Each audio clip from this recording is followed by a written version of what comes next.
You ask Tiger to solve. This deals with linear equations with one unknown.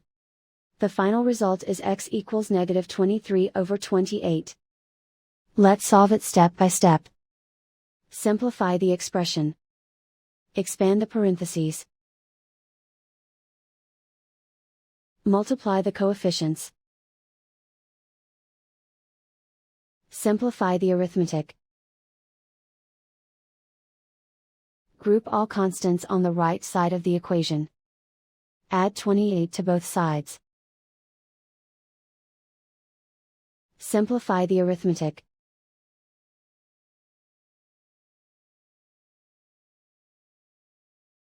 Isolate the x. Divide both sides by -28. Cancel out the negatives. Simplify the fraction. Move the negative sign from the denominator to the numerator.